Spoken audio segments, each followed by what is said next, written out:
Дали постои македонскиот јазик? Да, многу лесно паѓаме во таа стапица и тоа е секако една политичка замка.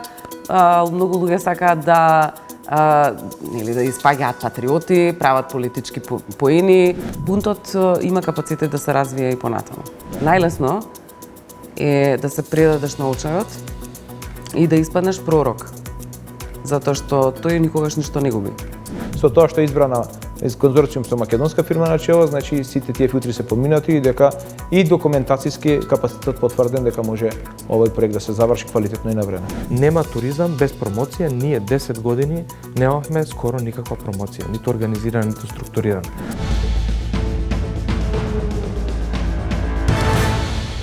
Добро вечер, гледате ново издание на ТВ магазинот Трилинг.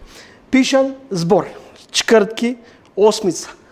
Не одам никаде. Мојот маж, Тони. Раскази, драматизација, роман. Важи за најпреведуван автор од Македонија.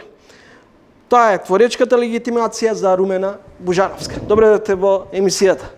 Добро ве најдов и благодарам на поканата. Професор Бужаровска, мајка, професор на филолошки, академик Бужаровски, современиот Марко Цепенко, вашиот брат, експерт по топлинска енергија кој работи и живее во Англија. Како функционира стеблото, семејството Бужаровци? Еве да кажем прво само една мала исправка, не е академик Димитрија, ама баш убаво го опишавте во со Марко Цепенков.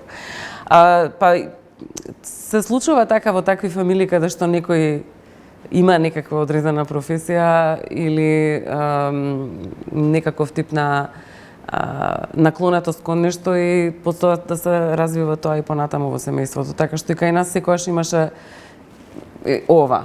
Значи баш тоа размислував пред некој ден дека обкружена бев со книги од дете и неретко вака само си ги вадев од библиотеката и се што читав, така што тој свет на учење, на читање, па и на учителствување ми беше многу близок уште од мала и од секогаш некако и си замислував дека може да бидам учителка или нешто така, еве сега сум професорка. Така што тоа е семејното, да речеме, таа е некоја семејното заедништво.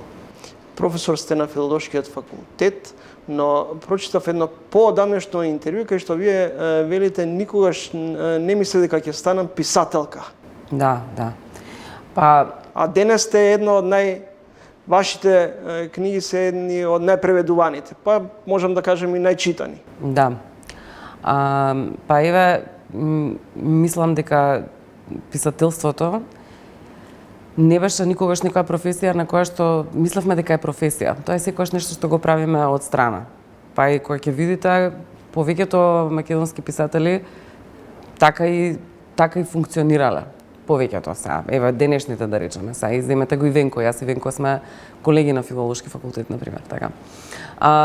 Никогаш не ми беше идеја дека може тоа всушност да биде некаков тип на професија, посебно не ми беше идеја дека жена може да живее и да работи само да биде писателка.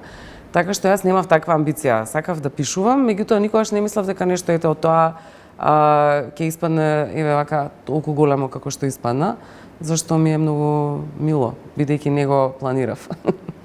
Прифатена сте во јавноста како феминистка, минатата недела парада на гордоста на ЛГБ заедницата под мотото "Сите нека знаат".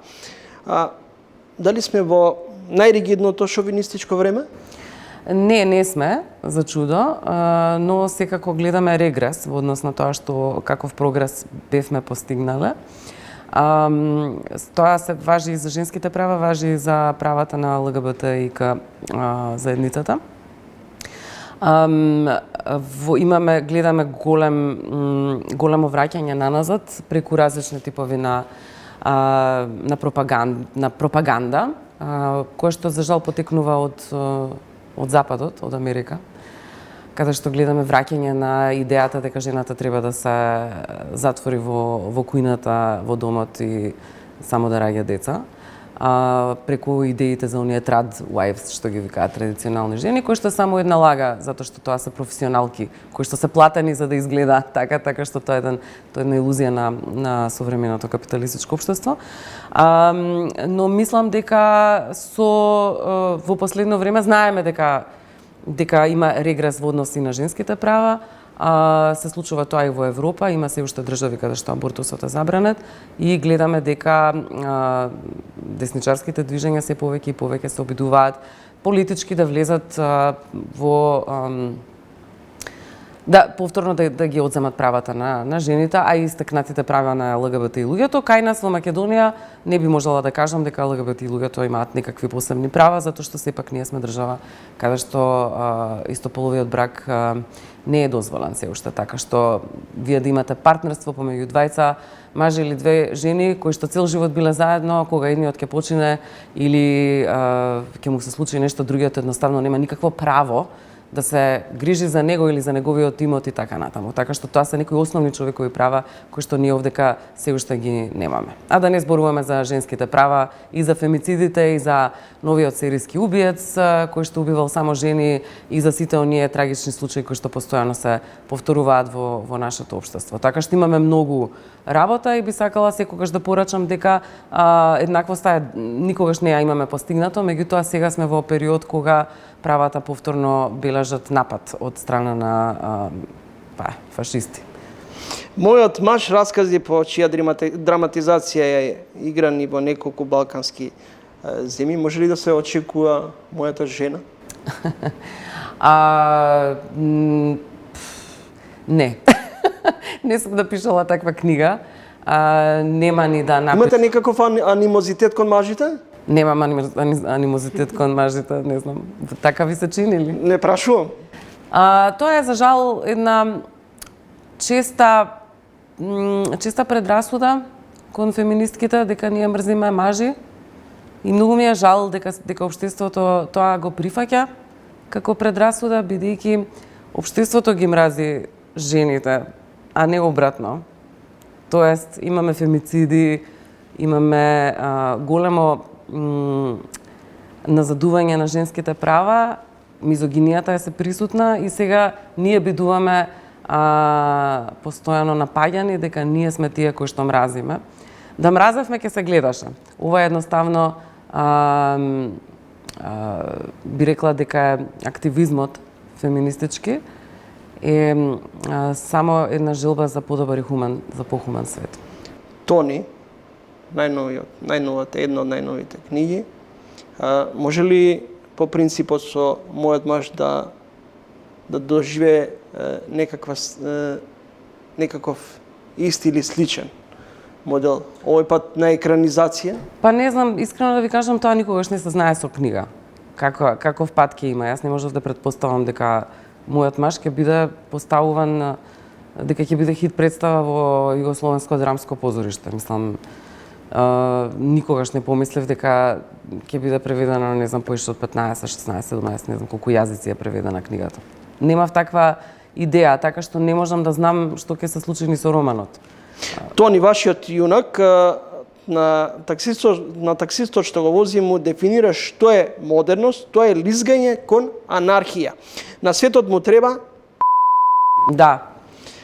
На светот му треба маж за мир, за ред и дисциплина.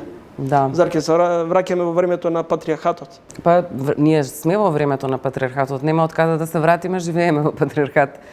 Тие зборови не се зборови јас што ги измислив. Јас и во овие работи па и ги слушам, ги запишувам од луѓе што ги кажуваат. Ова се конкретно цитати што сум ги извадила од социјални мрежи, од слушајки луѓе како зборуваат околу мене. Така што не сум лажала. Зошто преферирате, љубите толку скопски сленг да користите? Во книжевноста една од работите е представување на реалноста и документирање на времето јазично преку реалноста, преку представувањето на таа конкретна реалност. Значи, јас го имам документирано скопскиот говор што се користи сега и од една можеби генерација X. Тоа е некаков документ за тоа како се зборувало меѓу другото. И тоа се прави многу често во еден куп книжевности. Јас, бидејќи предавам американска книжевност, знам дека првиот човек што го направил тоа е Марк Твен во 19. век со Хаклбери Фин. Понатаму, после тоа се продлабочило и продолжило да се прави во американската книжевност. Сега ние се уште имаме така малку баук од користењето на реалниот јазик во книгите, бидејќи мислиме дека можеби, јас мислам дека е тоа погрешно, дека книжевноста е само така некој измислен јазик на кој што вистински ние не ни зборуваме. Така што јас пробав во Тони да го документирам тој јазик кој што навистина го слушам, го перцепирам или го читам во разни ситуации. И мислам дека тој нели по 50 години ќе биде застарен и тоа е интересно. Тоа се Дали ова реплика е всушност цинична супермација кон мажите? Цинична што? Цинична реплика, цинична. Ова што го кажува Тони, Тони не е циничен кога го кажува тоа. Тони не е реален, Тони вистински го мисли ова. Мислам тоа е, тоа ние како ќе го интерпретираме наше прашање, тоест очигледно дека јас мислам дека вакви работи дека кога луѓето ги зборат се шовинистички се разбира дека го мислам тоа, но исто така покажувам дека тоа е нешто што се зборува, што е препознатливо. Но се чини дека или речиси во секој од вашите книги како да има постојано нека нитка на подсмев кон посилниот пол. Па не би рекла дека е така, има и подсмев и кон, како би рекле, понежниот пол, ако е овој посилниот. Така да, јас сум многу против користењето на посилниот наспроти понежниот пол. Во секој случај има иронија и кон родовите односи, би рекла. Меѓутоа, мислам дека машкото его е многу кревко, па не може да го поднесе тој подсмев. На почетокот од септември француската издавачка куќа Галимар ќе го објави Тони. Првото издание Три го објави кон крајот на 2024 и доживеа петто издание. Објавено во Хрватска, Босна, Србија, а се очекува и во негови преводи и во САД, Португалија, Грција, Албанија. Вашите дела се преведени, како што спомнав, на 15 јазици. Кому му докажуваме дека македонскиот јазик не постои? Има ли простор за сомнеш дека македонскиот јазик може некој денес во 21 век да го оспорува, дека е дијалект на некој друг? Мислам дека е многу бизарно да влегуваме во такви дискусии. Дали постои или не постои јазикот, мислам еве што правиме муабет денеска ние. Јас и вие, јазикот на книгите во кои што сум се изразила на македонски, нема потреба да го бранам. Колку што повеќе ја браните својата позиција, толку повеќе ја подривате. Истото е во прашањето зашто јас не сакам да им објаснувам на луѓето дека не мразам мажи. Затоа што колку повеќе се правдам, испаѓа дека навистина е така. Не е вистина и нема зашто да дискутираме за тоа дали постои македонскиот јазик. Не е вистина дека не знам дијалект или дека не постои, нема зошто толку да навлегуваме во прашање кое што е апсурдно. Тоа е тактика на која ќе ве провоцираат со некоја таква невистина, да речеме, не знам, еве, феминистките мразат мажи, другото е исто, македонскиот јазик не постои. Кога ќе почнат така да ве провоцираат, нормално дека човекот кој што е провоциран или групата која што е провоцирана чувствува потреба да се одбрани. Меѓутоа, всушност, тој што напаѓа многу добро знае дека тоа е пласирање како на лажни вести. Колку што повеќе вие го повторувате тоа, толку повеќе тоа станува тема. Лесно паѓаме во стапиците? Па очигледно, бидејќи цело време за тоа правиме муабет. Дали постои македонскиот јазик? Мислам дека треба малку посериозна. Мислам, тоа е глупост да разговарам. Не сакам да разговарам на тоа прашање, за тоа прашање. Тоа е како, не знам, да ме праша некој дали имам нос. Сега јас да се расправам со некој имам ли нос или немам нос, еве го, тука е. Така што, да, многу лесно паѓаме во таа стапица и тоа е секако една политичка замка.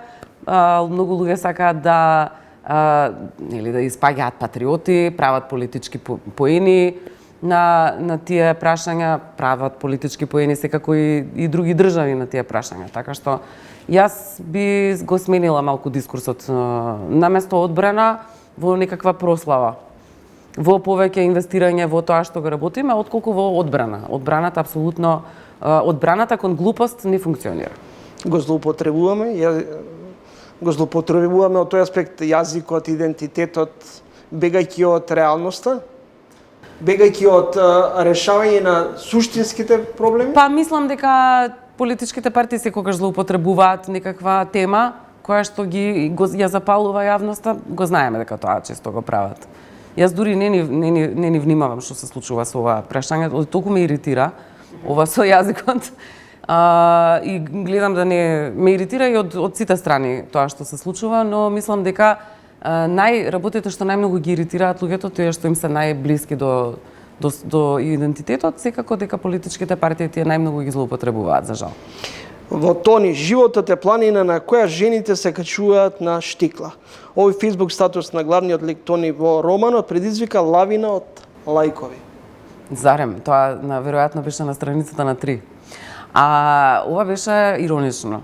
Ова е мојот лик во романот, решава дека тој може да пишува и почнува да пишува глупави статуси на Facebook. И тоа не е нешто што не сме го виделе.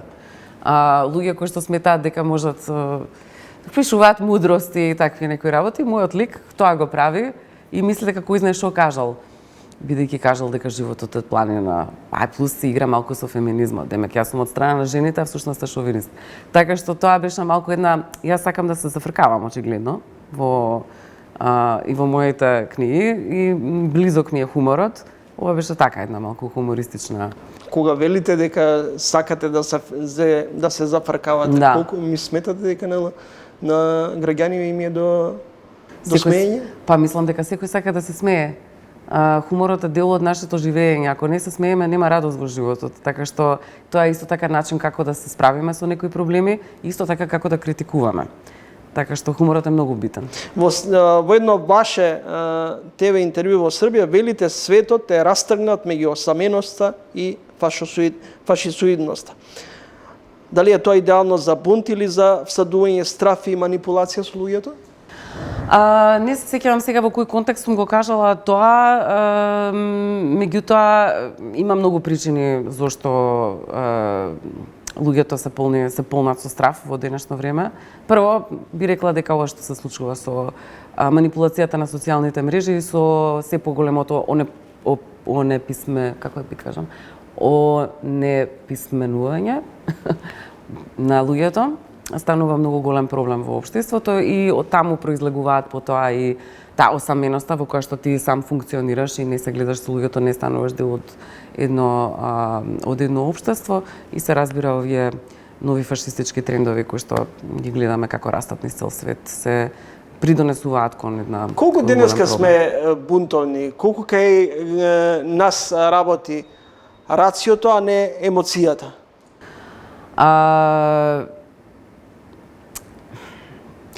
Во однос на бунтовноста, мислам дека не можам да предвидам, јас конкретно не можам да ви кажам кога и каде и како може да се појави бунт.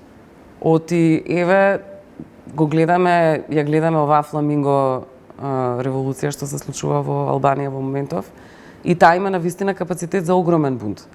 Бидејќи се работи за конечно загрозување на најосновните работи кои што ги имаме, тоест воздух, вода, природата, така што мислам дека бунтот има капацитет да се развие и понатаму. Зошто и по 36 години самостојна држава преовладува нихилизмот кај луѓето, не бива, не сакаат, не можеме, сите сме против Македонија?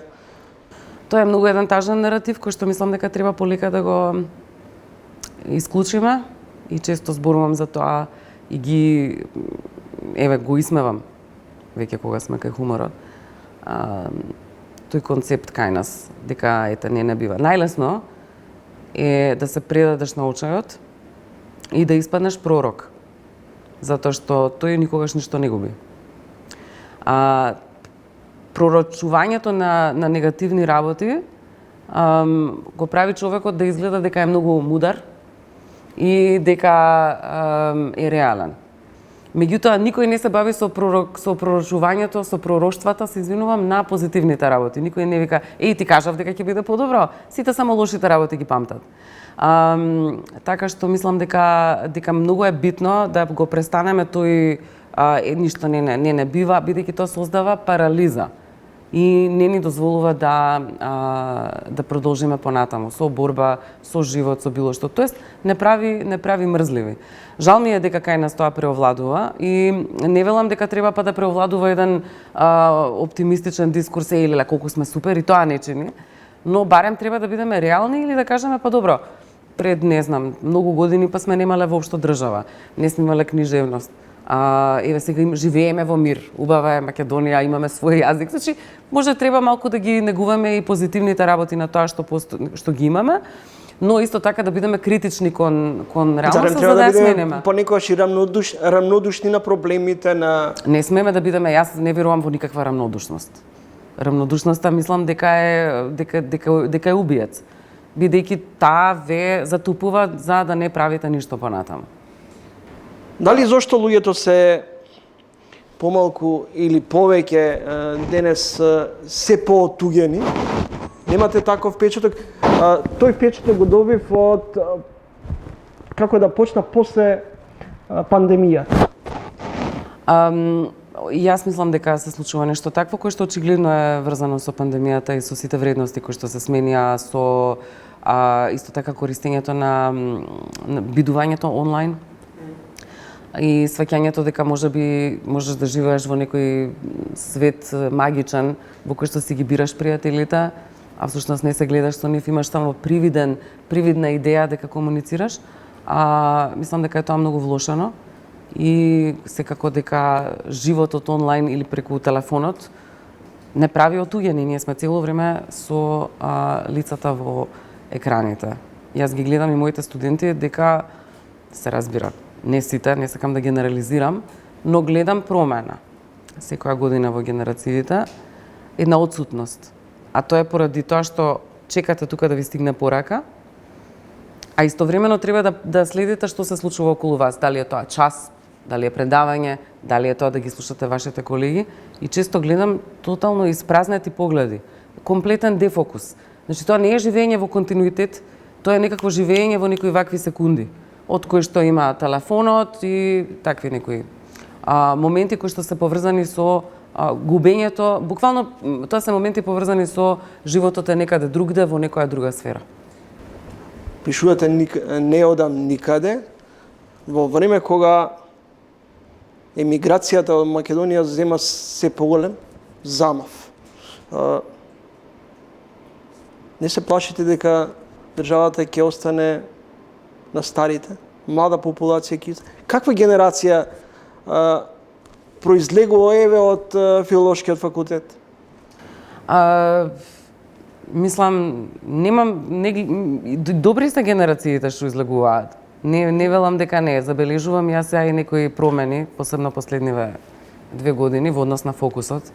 И дури еве и некоја, стварно би рекла некоја па и неписменост, која што е поврзана исто со комуникацијата на англиски јазик, па и преку куцкањето, значи неможност, неразвивање на помалку читање, помалку пишување.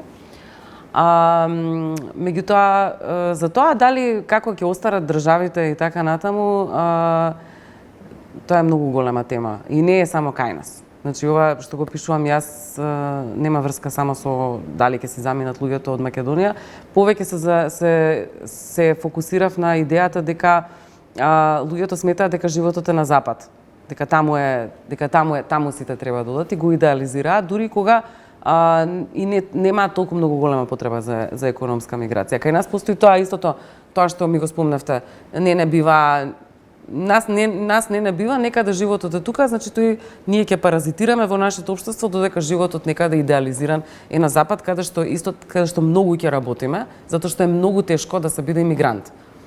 Да си одиш од дома и да одиш да работиш некаде, во средина каде што не познаваш никој, не го знаеш јазикот и не ја знаеш културата, тоа е многу голем подвиг. Така што мене ми е жал за таа идеализација, дека некаде е подобро, наспроти идејата дека може би треба и да се работи на тоа што е тука. Што не велам дека не ја оправдувам имиграцијата таман работа, посебно тоа е нормален процес во секое човештво, во секоја историска епоха. Румена Божаровска, универзитетски професор, писателка, преведувач, гостинка во ово издание на Трилинг. Професор Божаровска, во каква Македонија живееме? Па не знам да ви кажам искрено, не би можела да категоризирам точно каква е, тоест еве не да категоризирам, ама ете да дадам било каков увид во тоа точно каква е Македонија. Мислам дека Македонија има потенцијал. Мислам дека оваа земја има многу потенцијал за убавина, за развој има потенцијал. И мислам дека е многу убава. И го сакам исто јазикот на кој што зборуваме, начинот на кој што комуницираме. Јас се чувствувам убаво тука и се надам дека тоа нема да престане, бидејќи има опасност да го расипеме местото во кое што живееме. Мислам дека прво една од многу битните работи кои што треба да пазиме е да внимаваме на природата и да не дозволуваме узурпирање на просторот. Дали пишувајќи за малиот човек свесно ги избегнувате лажните политички и бизнис величини? Па не ми се интересни политичките и бизнис величини за да пишувам за нив, досадни се. Мене ми е поинтересен секојдневниот човек. Алергични сте на политика? Не сум алергична на политика, напротив, мислам дека тоа што го правам јас е на некаков начин политика, бидејќи се занимавам со феминистички прашања. Тоа секако е исто така политичко прашање, се разбира. Така што не е дека можеби сум алергична, не сум на ништо, мислам алергична сум на полен. Ама не ми се допаѓа како функционираат политичките партии не само тука. На многу места на светот се тие заглавени во некоја дихотомија, но не, апсолутно не сум алергична на политика. Дали во недостиг на моралност ни фали правда? Во недостиг на моралност дали ни фали правда? Не знам дали не знам како да одговорам искрено на ова прашање. Секогаш ни фалело правда. Мислам дека имаме илузија за тоа каква е правдата, дека е правична, дека системот знаеме дека не е правичен. Меѓутоа исто така имаме и секогаш сме имале некаков недостаток на етика, би рекла во овој случај, така што не знам како да ги поврзам тие две работи, не сум паметна. Зошто многу често зборуваме за изместени вредности? За квалитет наспроти квантитет? Мислам дека зборуваат често за изместени вредности традиционалистите, обидувајќи се да не вратат назад во тоа што за нив било нормално. А за жените тоа апсолутно, например, не функционира. Или за луѓето со било каква различност. Многу луѓе тие што викаат дека вредностите се изместени, за нив е понормално насилството кон сопствените деца, доколку тие се различни, отколку прифаќање на сопственото дете, така што апсолутно не сметам. Мислам дека тоа вредностите се изместени е многу грда фраза. Професор Румена Божаровска, каков е вашиот однос кон животот? Јас имам еден оптимистичен однос кон животот, мислам дека тоа се гледа од тоа што го зборувам. И го сакам. Така сакам да се веселам и да се радувам, така што имам позитивен, оптимистичен, жизнерадосен однос кон животот, кој што некогаш влегува во мрак. Зошто избегавте од Скопје и сте во Валанда? Бегат... Не, мислам дека... Сите од надворешноста сакаат да бидат во метрополата, а вие сте веројатно една од ретките која сака... Полесно се работи. Еве, јас сум писател, така. Си го купувате мирот? Не можам да кажам дека си го купувам, бидејќи тоа даден ми е на некаков начин, бидејќи дедо ми ја направи таа куќа. Така што имам тука, таа е една моја среќа, привилегија да не речам, тоест да речам. Меѓутоа, мирот, тишината, која што можам таму да ја имам, не се споредува со ова што е тука, затоа што полесно работам, повеќе можам да читам и да пишувам. А во моментов тоа ме интересира. Можеби ќе ме интересира друго по 2 години, ама сега сакам да сум во природа и да пишувам, тоа повеќе ме интересира. Дали сте задоволни од себе си, како професор, писателка, борец за права. Задоволна сум од себе си, да, мислам дека се трудам и правам најмногу што можам. Искрена сум. Така Што ве вади од такт? Па неправда ме вади од такт. Мислам дека се гледа тоа по моите книги. Ви благодарам за гостувањето, ми беше задоволство. И мене исто така, фала ви. Румена Бужаровска, гостинка во ова издание на Трилинг. Следат реклами и продолжуваме понатаму.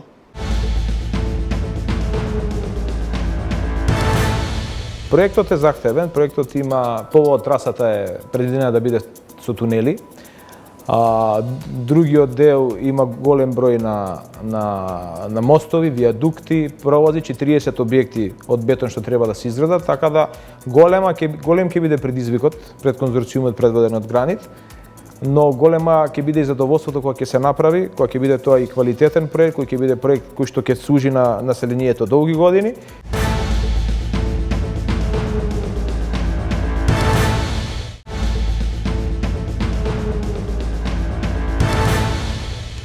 По подолг период, македонска градежна компанија ќе учествува во изградбата на капиталните инфраструктурни капацитети во Македонија. Гранит ќе го доградува патот кон Блаце и Косово. Малку историја за секторот на градежништвото во Македонија. Пред повеќе од 5 децении во него работеа повеќе од 20.000 работници. Дома или во странство. Ирак, Либија, Русија, Чехословачка. Нискоградба и високоградба. Гранит, Маврово, Бетон, Пелагонија и Линден. Техника, трудбеник беа фирми што го носеа товарот во градежништвото. Со почетокот на транзицијата, една по една стигнаа до ликвидација, се до последниот Бетон. Единствено Гранит е компанија која опстои и се развиваше под успешното менаџирање на Страшо Милковски. Гостин во ова издание на Трилинг еден од менаџерите во Гранит, Андреас Серафимовски. Добре дојдовте во емисијата. Добре ве најдов, ви благодарам за поканата. Изненадени сте од одлуката на владата на македонска градежна компанија да се довери да учествува во изградбата? Многу сум пријатно изненаден, дури ми е и нестварно после толку годишна борба, како комора, како здружение, како градежна фела, дека повторно се враќа надеж дека нашите компании добиваат подршка и им се дава подршка да градат големи инфраструктурни проекти, така да многу сум пријатно изненаден и сето она што се боревме, многу предолго, можеби траеше долго, над 10 години, тоа да македонската оператива си ја има главната улога во креирање на бизнис амбиентот во градежништвото, така да се надевам дека ќе се приспособиме на овие подобри услови сега и ќе можеме да се израдуваме на рад како што и доликува, дека сега се уште сме некако во некое бунило, не сме навикнати македонски компании да добиваат големи парчиња, големи залаци од работите што се градат, поготово во нашата земја, и ова влева една голема надеж дека престои светла иднина за градежништвото во периодот што следи, а јас се надевам дека градежништвото во Македонија е толку способно и толку има историски корени, дури влече голема традиција, дека ќе возврати и дупло подобро него онаа доверба што му е дадена во моментот. Сметате ли дека во овој момент градежната оператива има капацитет со овие ресурси со кои располага, говорам и технички и кадровски, во услови кога сите македонски компании се жалат од недостиг на работна сила. Како тоа ќе го менаџирате? Значи капацитетите се создаваат и се губат.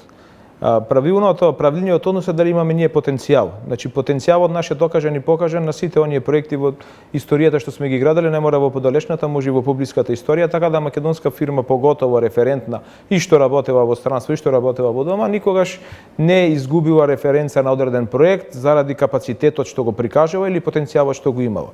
Јас рачунам дека потенцијалите се неискористени во Македонија, дека баш со вакви проекти големи инфраструктурни, кои што ќе бидат вклучени нашите домашни компании како двигатели на развојот, ќе се создадат капацитетите кои се потребни за да можеме не само да се работиме она што е потребно на државата тука, него да излеземе и на странските пазари и да почнеме да влеваме странски девизи на нашиот пазар, а не да одлеваме наши пари во странски економии со доделување на тендери на странски компании. Станува збор за сума од 220 милиони евра, клучката Скопје кон граница кон Косово, покрај кинезите кон Охрид, Бехтел Јенка кон Албанија и од Кичево, ќе градите 10 километри 3 години. Кинезите прават за 3 месеци автопат. Значи, проектот е захтевен, проектот има, повод трасата е предвидена да биде со тунели. Другиот дел има голем број на мостови, виадукти, провози, 40 објекти од бетон што треба да се изградат, така да голем ќе биде предизвикот пред конзорциумот предводен од Гранит, но голема ќе биде и задоволството кога ќе се направи, кога ќе биде тоа и квалитетен проект, кој ќе биде проект кој што ќе служи на населението долги години и се надевам дека капацитетите што ги има компанијата што ја работи како конзорциум ќе бидат целосно исполнети и ние овој проект ќе го изградиме согласно очекувањето. Какви се изведувачките капацитети? Изместена ли е целата првобитна траса кон Блаце?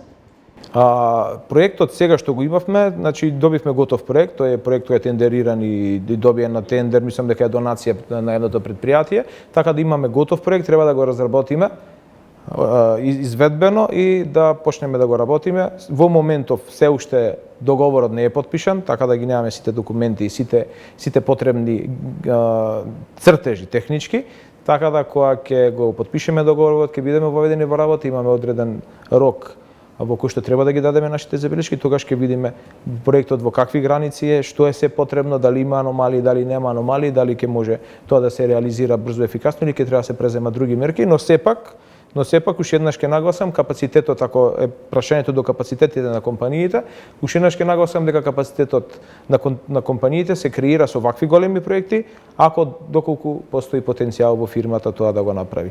Тоа што македонска фирма е предводник на конзорциум која добил ова јавната набавка која е финансирана преку Европска банка за обнова и развој, значи има таму одредени филтри кои треба да ги поминете, кои ќе оценат дали вие може да го сработите овој проект. Со тоа што е избрана конзорциум со македонска фирма на чело, значи сите тие филтри се поминати и дека и документацијски капацитет потврден дека може овој проект да се заврши квалитетно и на време.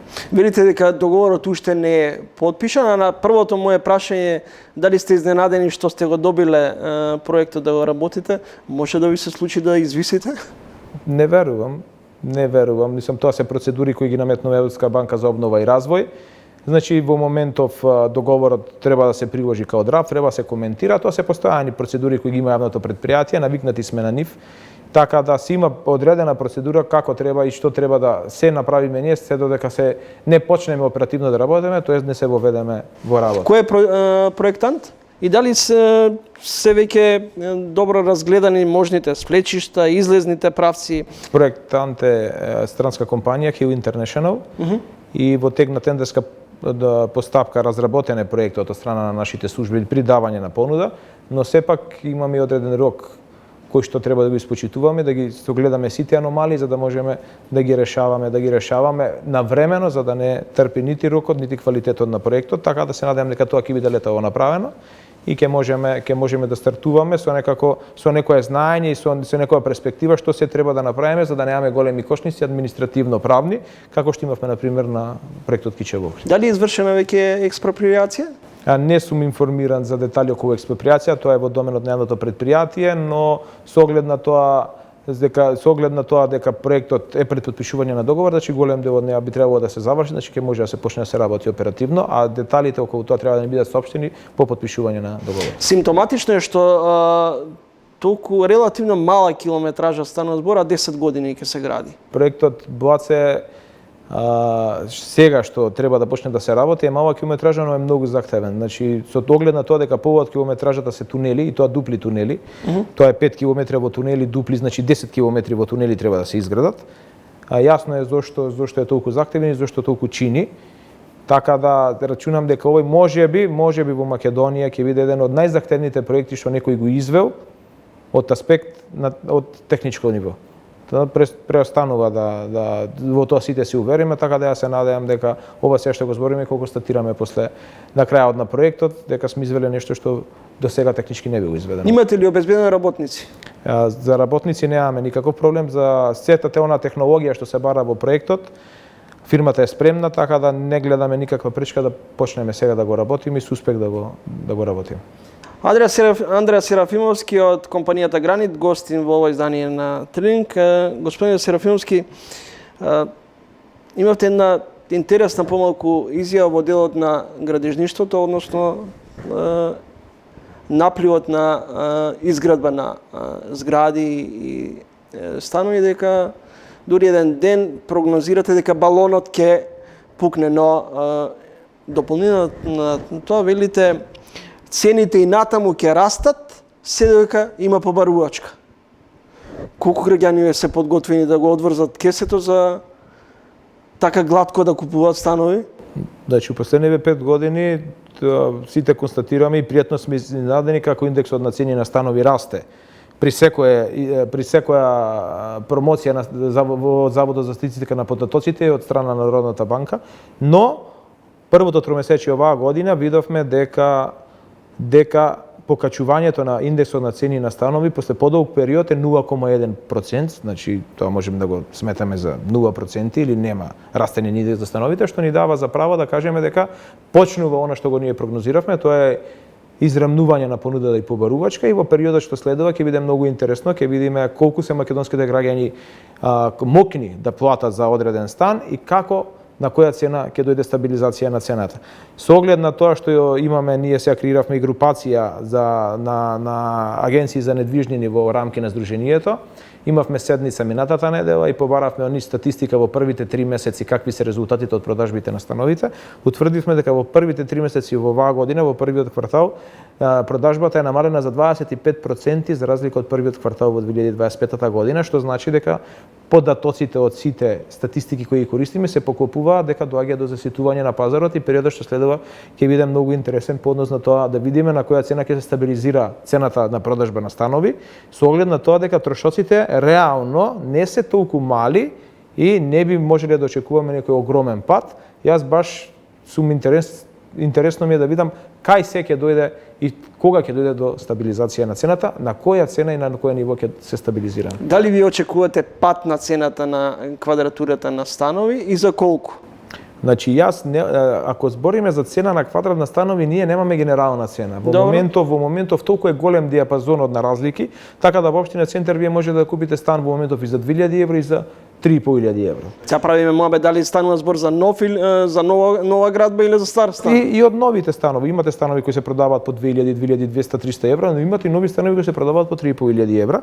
Така да тој голем диапазон ни утврдува дека нема во моментов репер цена, но јас се надевам на следно, дека оние станови кои ќе бидат квалитетни, кои ќе бидат изградени на локации кои ќе нудат добар квалитет на живот, ќе бидат секогаш поскапи и тие нема да биде репер за цена, како нигде што не се репер во светот, така да денес во Белград имате стан што се продава и по 10.000 евра, без разлика што цената се движи од 3 до 4.000 евра, тоа ќе дојде и кај нас, може не во тој диапазон на цени, но ќе имаме станови кои ќе бидат квалитетни, изградени од искусни изведувачи, од стабилни изведувачи, кои ќе нудат квалитет на живот, кои ќе нудат средина во која се изградиле, кој ќе нуди и добро школство, и добро здравство, и се она што е потребно за квалитетен живот, и тие секогаш ќе бидат поскапи. Што се однесува до сите оние стамбени единици кои ќе бидат, да не кажам, во нормала, значи ќе може да си приуштат да ги купат граѓаните кои имаат лични доходи од нормални работни места, ценам дека тие ќе сега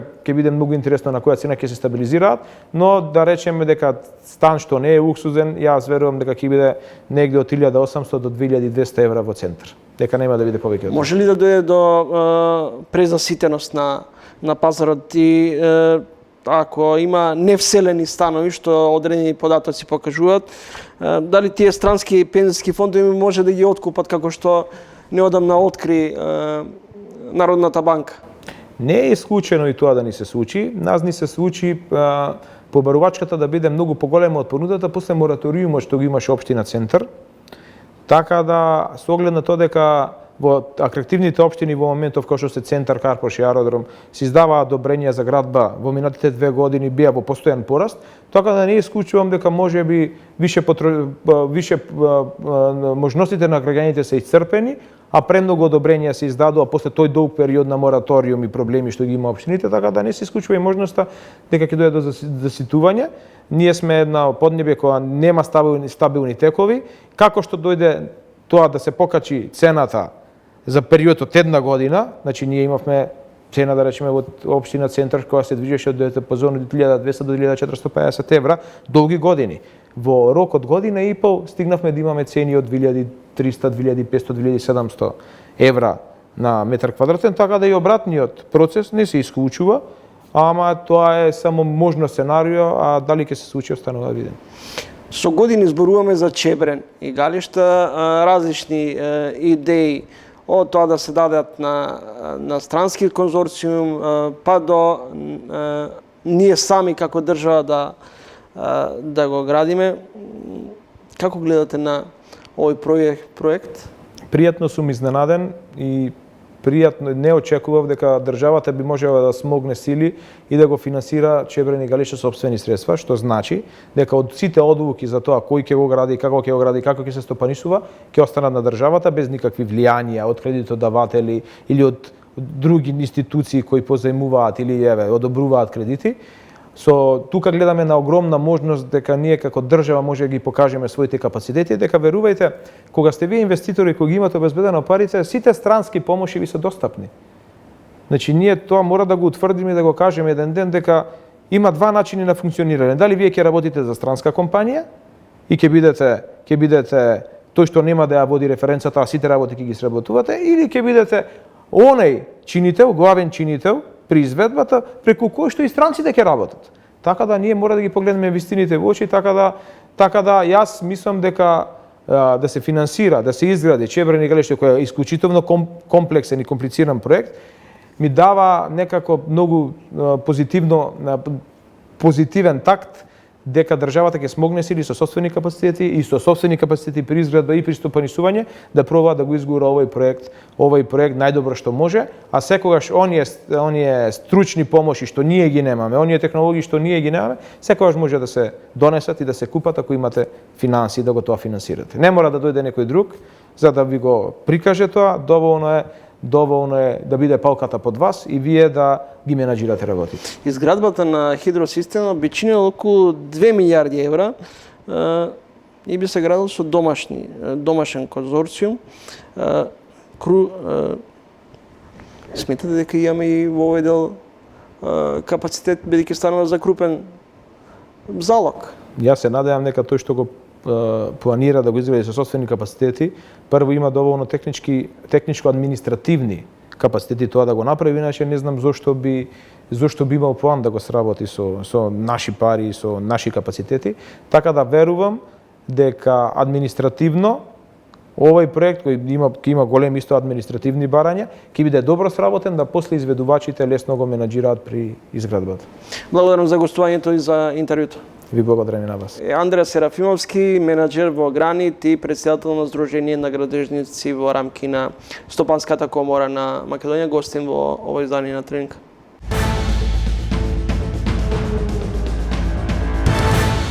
Туризмот го гледам како економски феномен и не сум да кажеме не сум ни противник за тоа што се префрли во Министерство за култура и туризам. Имаме многу примери во држави, посебно и во соседните држави кај што туризмот е ставен заедно со културата. Да се надеваме дека ова навистина ќе испрати една силна порака.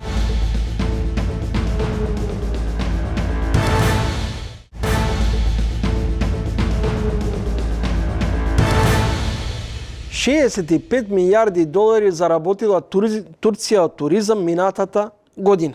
Историски рекорд, а турските власти најавуваат и очекуваат дека оваа година, 2026, профитот ќе биде и до 68 милиарди евра. За тоа колку генерираат приходи земјите од регионот, говорат и податоците, дека Хрватска и Црна Гора се лидери во тој дел. Каде е Македонија на туристичката мапа? Знаеме ли доволно да се промовираме, да ги промовираме нашите езера, потоа планините, винскиот туризам и така натаму. Гостин во ово издание на Тренинг е Владко Сулев, експерт за туризам, претседател на Националната асоциација за дојдовен туризам, генерален директор на Balkan Prime Tours. Господин Сулев, најпрво ќе почнам околу националната стратегија за туризам 2027-2032 година. Во Македонија постојано се прават некакви стратегии и тие најчесто, за жал, завршуваат на хартија, а при тоа како да не се спроведуваат на дело. Каде потфрламе во овој дел? Сметам дека конечно сега во тој дел имаме многу подобар пристап. Почнуваме со отворени да кажеме, значи конечно стратегијата и целиот процес е отворени за стопанството. Стопанството е активно вклучено и овој пат нема да имаме стратегија која што некои странци сме ги ангажирали, ја напишале, па потоа треба да ја спроведуваме. Нека овој пат ќе почнеме оддолу нагоре. Значи, ќе биде слушнат секторот. Доброто е што се ангажирани и домашни експерти, но и странските експерти го познаваат контекстот во кој што ние функционираме.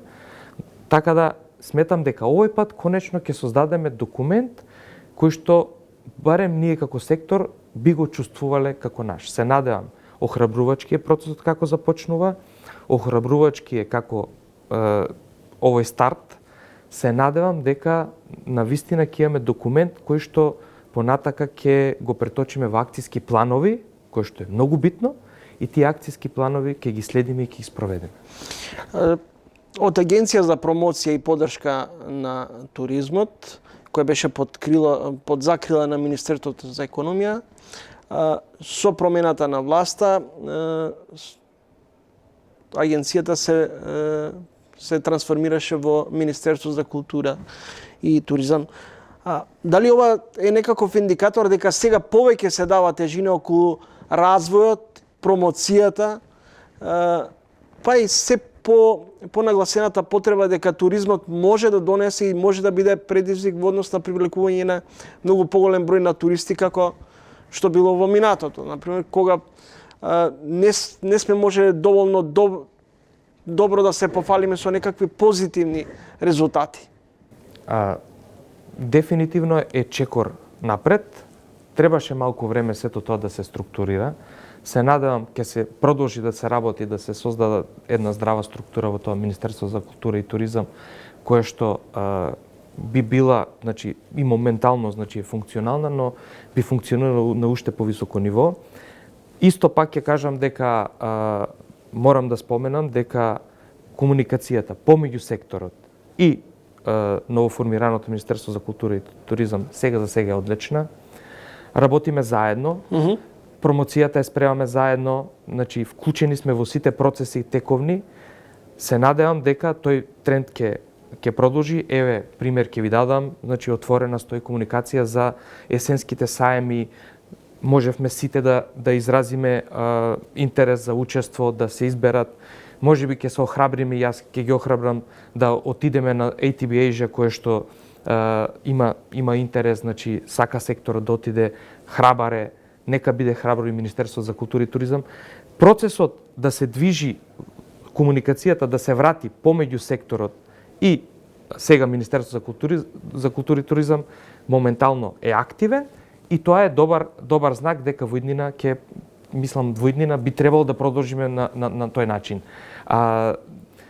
Јас искрено туризмот го гледам како економски феномен и не сум да кажеме не сум ни противник за тоа што се префрли во Министерство за култура и туризам. Имаме многу примери во држави, посебно и во соседните држави кај што туризмот е ставен заедно со културата. Да се надеваме дека ова навистина ќе испрати една силна порака, затоа што факт е дека и општеството, еве јас 20 години сум во овој сектор, ја гледам огромната разлика во тоа како секторот беше гледан и доживуван и од општеството пред 20 години како е сега. Туризмот е шансата на Македонија. Значи, тоа се препознава конечно и од политичките структури и од целото општество, така да се надевам малку ќе се поместиме во делот да бидеме поорганизирани, дестинацијскиот менеджмент да го подигнеме на едно повисоко ниво, да бидеме поорганизирани во тој аспект.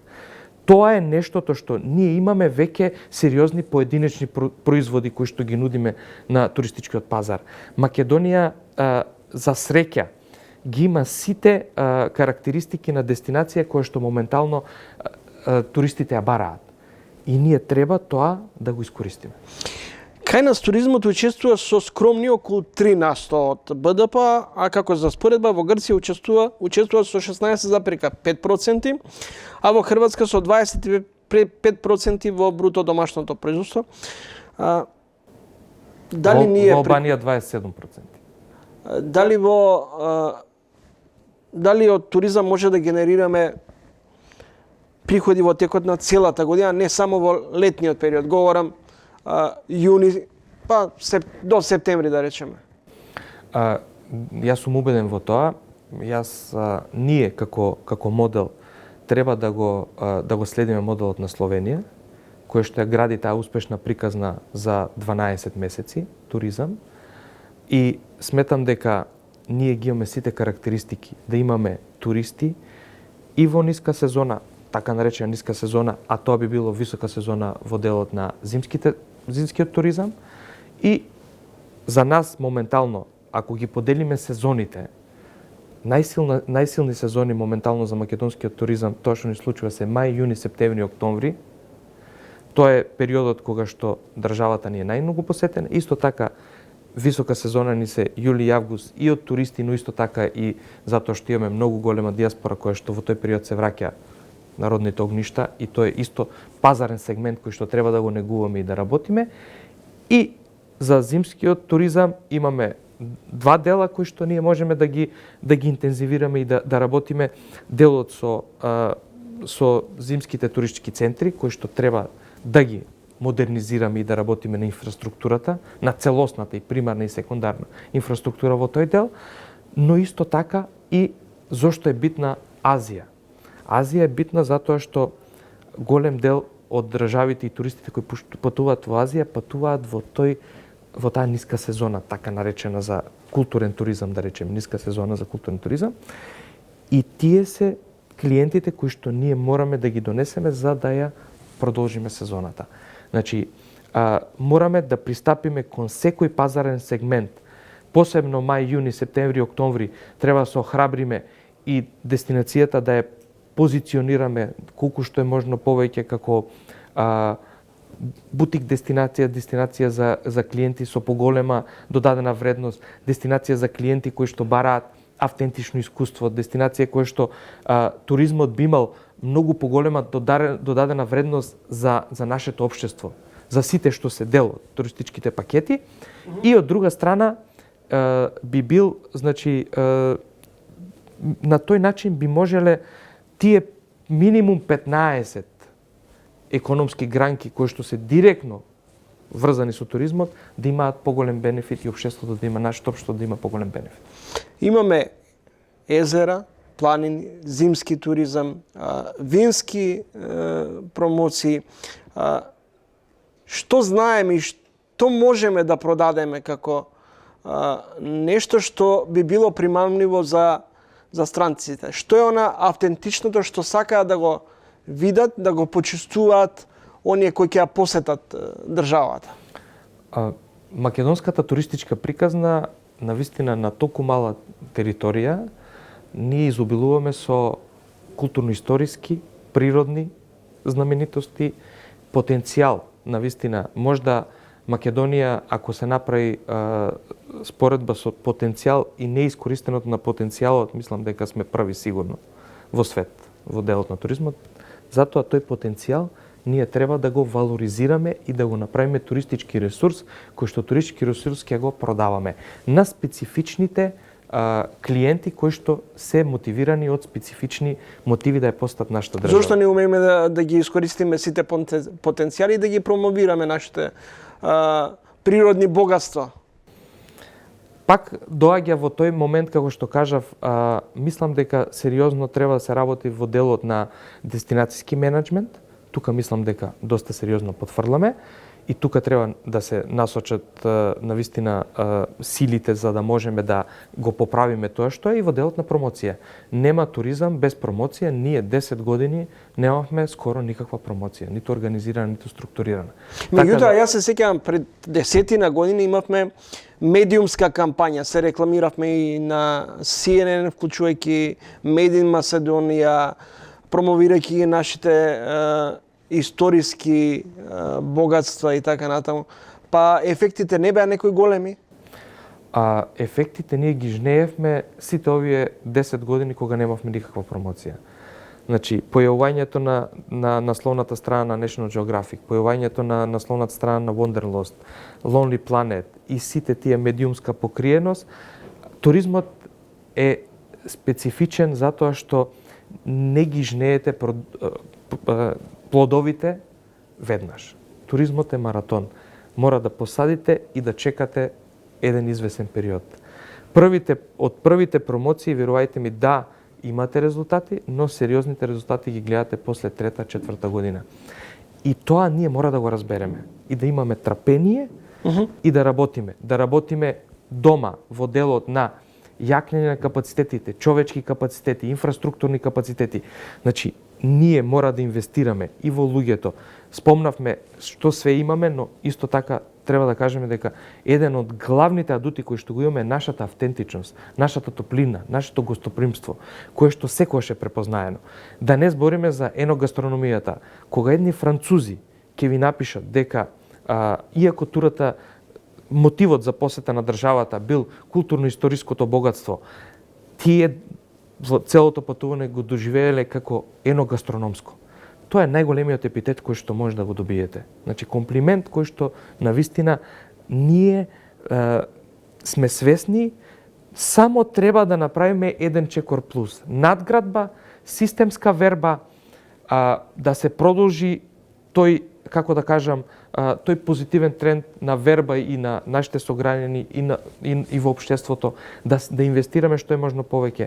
Државата сега работиме заедно, до сега донаторите работеа во тој сегмент, сега тие модели кои што се градат да ги надогради државата со инвестирање и вложување во агроекотуризмот, поддршка на сите локални, да кажеме, предприемачи кои што се подготвени да инвестираат во тој дел, да се направат модели да се инвестира во активниот туризам, да се даде поддршка на сите тие чинители кои што се спремни да влезат во тој дел, да се поддржат, значи сите тие сегменти во тој дел треба да направиме ние програми кои што понатака модели ќе ги следиме. Што продаваме ние? Охрид, Скопје, во зимскиот период, Мавро, Галичник, Шапка. Во најголем дел ние продаваме кружни тури, нудејќи културно-историските споменоци и сега го следиме трендот на тоа што се случува во светот. Значи, културно-историските тури се исто така поврзани со автентични доживувања, посета на локална фамилија, да се дознае повеќе за тоа, за начинот како живее локалното население, посета, напримерно, на монасите, за да се разбере нивниот начин на живење, пример. И потоа збориме посета на некој занаетчија и да се разбере процесот и да се биде вклучен во самиот процес. Ние во тој сегмент, но исто така продаваме и спомнавте зимскиот туризам, ние градиме доста успешна приказ, конкретно на Попова Шапка за фрирайд скиинг. И тој модел треба да се поддржи и да се надгради. Значи, ние имаме, како што кажав, производи кои што веќе се позиционирани. Сега тие модели или да ги реплицираме, или да ги надоградиме и дестинацијски да го опфатиме сето тоа во еден заеднички продукт кој што би го понудиле на пазарот. Летен период е. Што преферираат македонските граѓани за летниот период? Грција или имајќи во предвид дека речиси во сите дестинации цените се 10 до 20% рипнати, ако не и повеќе. Некои велат зошто да дадам пари во Грција кога за тие пари ќе одам на Мајорка?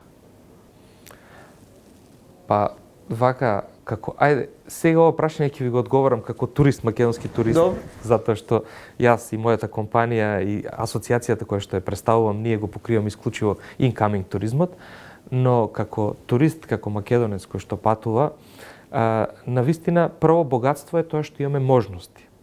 Се отвори директни летови за летото и кон Италија. имаме можност кон Шпанија. Тоа е придобивка со традиционалните дестинации Турција, Грција нормално. Вака, Грција, значи секогаш ќе биде прва дестинација заради близината. Потоа, не знам, верувајте ми дека за американците е сон да ја посетат Грција, а ние имаме на неколку стотина километри. Така да ги имаме најубавите плажи близу до нас. И тоа е нештото кое што секогаш ќе биде, да речеме, број 1 продавано. Според моје мислење, затоа заради близината и логистички е најлесно да се стигне. Но можноста да се има повеќе опции дава еден друг моментум и гледам дека се повеќе македонските граѓани исто така избираат да патуваат на дестинации како што ги спомнавте, една Мајорка, доле имаме директен лет на Барселона, преку Мадрица доле на Андалузија со брзи возови за неколку часа. Имате директен лет кон Сардинија, директен лет кон Сицилија, директен лет кон Наполи кој што покрива цела Јужна Италија. Така да убавината е да имате можности. Убавината е да се види колку што е можно повеќе.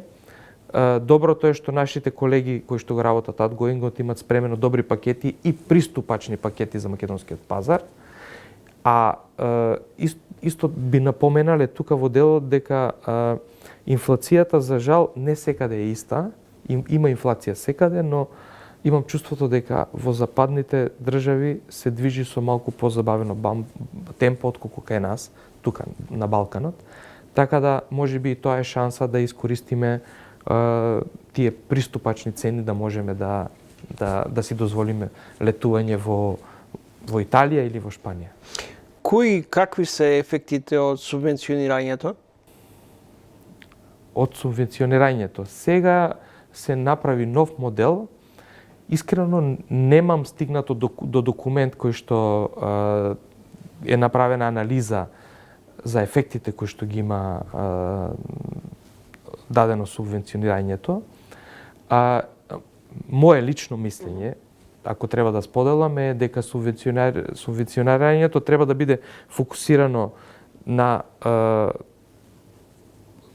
пониските сезони, значи таа шолдер сезона и пониската сезона во најголем дел, значи треба субвенциите да ги насочиме во тој дел за да се даде поддршка на секторот.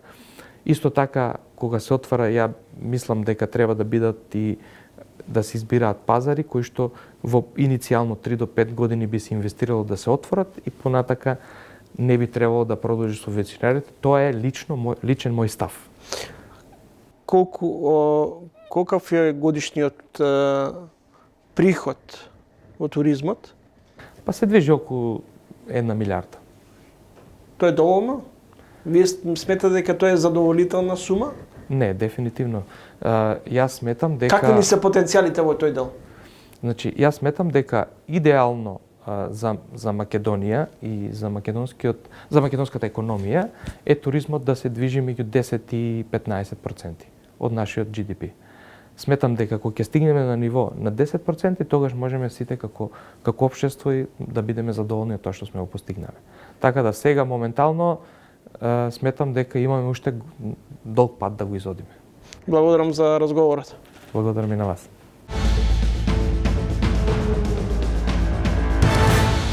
За вечерва толку, се гледаме за 7 дена во исто време. Во меѓувреме читајте на trilink.mk. А сега останете со програмите на телевизија 24.